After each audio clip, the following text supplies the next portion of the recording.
এদিকে টানা বৃষ্টিতে সিলেটের গোলাপগঞ্জ টিলা ধসে একই পরিবারের 4 জন প্রাণ হারিয়েছেন। বিস্তারিত জানাতে দুর্ঘটনাস্থল থেকে যুক্ত আছেন সহকর্মী গুলজার আহমেদ। গুলজার, জানাবেন 3 জনের মরদেহ তো উদ্ধার করা হয়েছে, 4র্থ জনের মরদেহ উদ্ধারে কাজ করছে কিনা ফায়ার সার্ভিস, কি বলছেন তারা?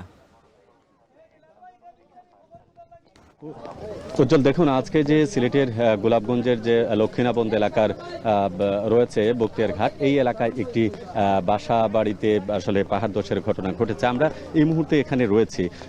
রাত 3:30টার পরে হয়তোবা এখানে পাহাড় ধসের ঘটনা ঘটেছে এবং সকালের পর থেকেই মূলত বিশেষ করে উদ্ধারকারী বাহিনী যারা আছে, ফায়ার সার্ভিস সহ সেনাবাহিনী সহ বিভিন্ন উদ্ধারকারী সংস্থা আসলে এখানে যোগ দিয়েছেন। তো এখন পর্যন্ত আমরা যতদূর জানতে পেরেছি যে এখানে 2টি পরিবার থাকতো, তার মধ্যে একটি পরিবারের 4 জন হচ্ছে মাটি চাপা পড়ে, তার মধ্যে 3 জনের মরদেহ আসলে উদ্ধার করা হয়েছে। একজন এখন পর্যন্ত বের করা হয়নি বা নিখোঁজ রয়েছেন।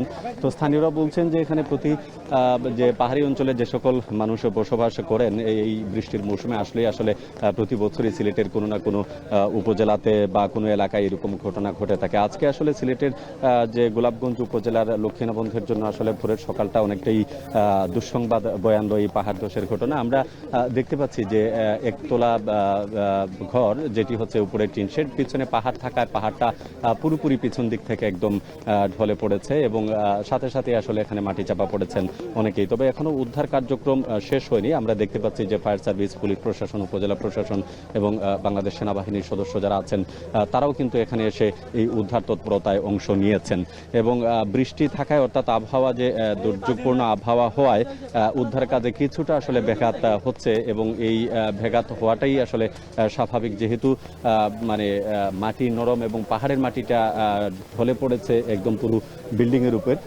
উপরে, সেজন্য হচ্ছে যে আসলে উদ্ধার তৎপরতা একটু ধীর গতি বলা যাবে না। প্রচুর সাহায্যকারী সংস্থার সদস্য যারা আছেন তারা কিন্তু রয়েছেন এখানে।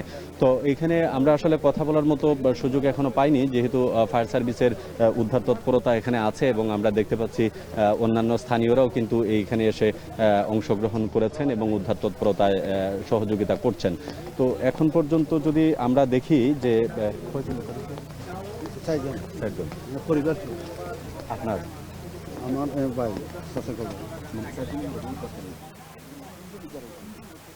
এখানে যারা বলছেন যে আসলে এখন পর্যন্ত 3 জনের মরদেহই আসলে উদ্ধার করা হয়েছে এবং একজন এখন পর্যন্ত নিখোঁজ রয়েছেন। সেই একজনকে খুঁজে বের করতেই উদ্ধার কর্মীদের যে তৎপরতা সেটি আসলে আমরা দেখছি এবং এখনকার স্থানীয় মানুষজন সহযোগিতা চাচ্ছেন যে কোনোভাবেই হোক যিনি আটকা পড়েছেন বা নিখোঁজ রয়েছেন তাকে আসলে খুঁজে বের করার জন্য।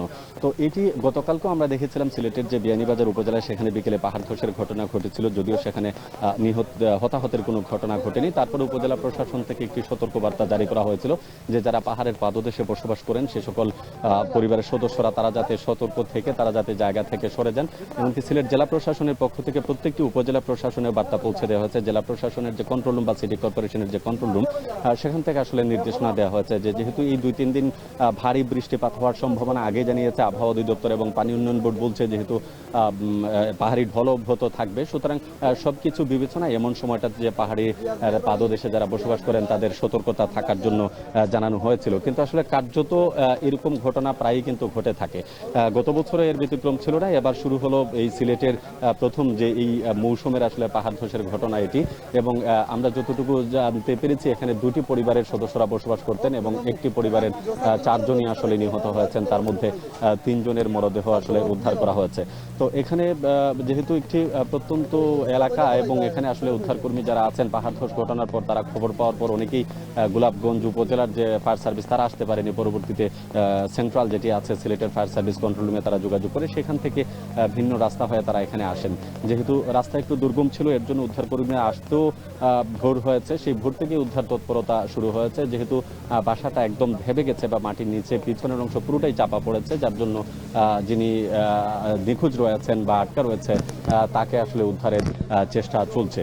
তো এটি মূলত সিলেটের যে গোলাপগঞ্জ উপজেলার লক্ষ্মীনাবন্দ ইউনিয়নের বক্তিয়ার ঘাট এলাকা হিসেবেই পরিচিত। এখানে আমরা যদি একটু কথা বলি, আসলে স্থানীয় কারোর সাথে কথা বলার প্রয়োজন আছে, যেহেতু এখানকার স্থানীয় বাসিন্দা যারা আছেন তারা আসলে বিষয়টি বলতে পারবেন। একটু যদি আপনি বলেন যে কখন আসলে কিভাবে ঘটনাটা ঘটেছে? রাত 2টার সময় আপনার চিৎকার শুনছি, চিৎকার শুনিয়া আসছি, আইয়া দেখতে এইরকম ঘটনা। কিচ্ছু করার নাই, রাত 2টার সময় আন্দাজ রাত পড়তেছে, বৃষ্টি ডাক চলতেছে। এইগুলা দিয়ে আমরা তো এলাকার মানুষ সহযোগিতা করিয়া মাইকিং করিয়া ফায়ার সার্ভিস আসছে, আমরা সাহায্য সহযোগিতা করতে। চেয়ারম্যান সাহেব আসছেন, চেয়ারম্যান সাহেবকে ফোন করছেন, ফোন করিয়া সাথে সাথে ফায়ার সার্ভিসে আইনের সেনাবাহিনীরা সাহায্য করতেছেন। আমরা এলাকায় পড়িয়া লাশ উদ্ধার করতেছি এই পর্যন্ত। এখন পর্যন্ত যাদের মরদেহ উদ্ধার করা হয়েছে পুরুষ এখন, নারী কয়জন আসলে? পুরুষ ছেলে যে মারা গেছে রিয়াজ মিয়ার, ছেলে একজন, মেয়ে একজন, তার পরিবার শেষ হয়ে চলে গেছে মাটির চলে। আচ্ছা, এখন নিখোঁজ কে রয়েছে? রিয়াজ মিয়া, রিয়াজ মানে মানে মূল অভিভাবক যে পরিবারের, তাকে উদ্ধার করা যায়? পরিবারের যে দায়িত্বশীল মুরব্বী এখনো উদ্ধার হয় না। আচ্ছা আচ্ছা, এটি হচ্ছে আসলে এখানকার যে রিয়াজমার ভাই, আপনি রিয়াজমার ভাই আসলে বলছিলেন তাদের এই পারিবারিক যে দুর্ঘটনাটি ঘটলো, এই দুর্ঘটনার কারণে ইতিমধ্যে 3 জনকে উদ্ধার করা হচ্ছে, শুধু রিয়াজ মিয়াকে উদ্ধার করা যায়নি। তো সব মিলিয়ে যেহেতু আমরা জায়গাতে রয়েছি, আমরা পরবর্তীতে আরো আপডেট তথ্য আপনাদেরকে জানিয়ে দেব। উজ্জ্বল।